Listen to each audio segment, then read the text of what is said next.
Good morning and welcome to KidNuz. I'm Tori. It's Tuesday, July 21st, 2020. And we begin with it's a bird, it's a plane, it's a floating cell phone tower. Google's Project Loon has launched solar-powered balloons in the skies over Kenya, Africa, as a way to provide much-needed internet access. Previously, these balloons were only used after disasters like earthquakes or hurricanes destroyed existing cell phone towers. But the pandemic has made internet access super important, as many aren't able to go to school, work, or even see a doctor.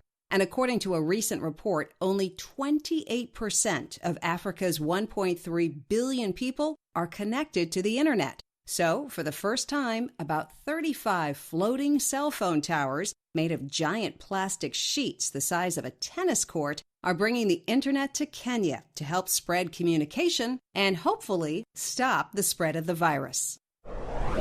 The ACT failed its own test. Saturday was supposed to be an exam day for thousands of high school sophomores and juniors, but when many of those students showed up, they were greeted by a sign saying, "Sorry, today's ACT has been canceled." Apparently, the testing service was supposed to notify takers of the late change, but didn't. Among them, according to CNN, parents who drove 6 hours from Massachusetts to New York City, 2 hours from North to South Carolina, and 3 hours across the state of Tennessee. All of those families spent a night in a hotel, only to find out at test time that there would be no test. So far, the ACT has not responded to requests for comment. If you have a piggy bank full of change, you might be able to earn some extra money. As KidNuz reported last month, there's a serious shortage of coins in the U.S. After banks and businesses shut down or change the way they operate, there are now fewer coins reaching the public. So a Wisconsin bank has launched a coin buyback program, offering a $5 bonus for every $100 worth of coins turned in. Anyone who brings in coins, whether they're a customer of the community state bank or not, can receive up to a maximum coin bonus of $500. And it seems to be working. Just days after launching the program, hundreds of people have dropped off their spare change. And the bank says it will continue their coin buyback program until there is no longer a demand.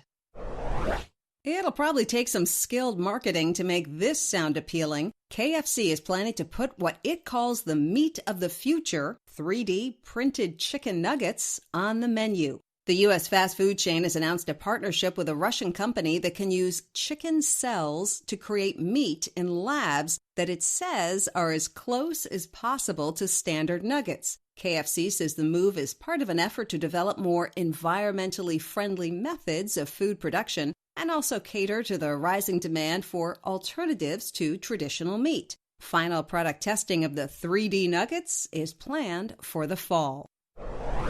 Queen Elizabeth of England has carried out her first official engagement since the lockdown. The 94-year-old monarch has been carefully staying at home to avoid being exposed to the coronavirus. But on Friday afternoon, she officially knighted Sir Tom Moore at Windsor Castle in a special ceremony held outdoors. The 100-year-old World War II veteran became a national hero when he raised millions for health workers by walking 100 laps in his garden with the aid of a metal walker. The Queen used a special sword that had belonged to her father, King George VI, to tap Sir Moore's shoulder at a safe social distance. It was a busy day for the Queen. That morning, she and her husband, Prince Philip, attended the private wedding of her granddaughter, Princess Beatrice. That's it for KidNuz. Now, the KidNuz quiz.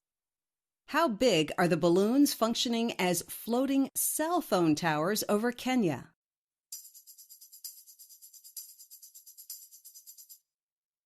As big as a tennis court. Why is a Wisconsin bank offering bonus cash for spare change?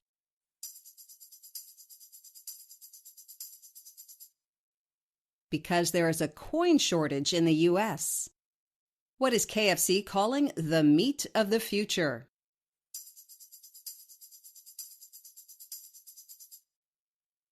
3D printed chicken nuggets. What did Queen Elizabeth do as her first official engagement since the lockdown?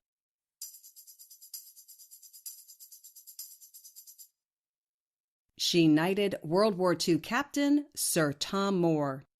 In One for the Road, a fun study recently asked kids around the world, what's in your pocket? They wanted to see what kids held on to as a treasure. And while there was some variety, the most universal item was candy. At least 50% of kids from Argentina to Ukraine to the U.S. all said they like to keep some treats on hand. The other popular item in pockets was tissues, which was usually given to kids by their parents.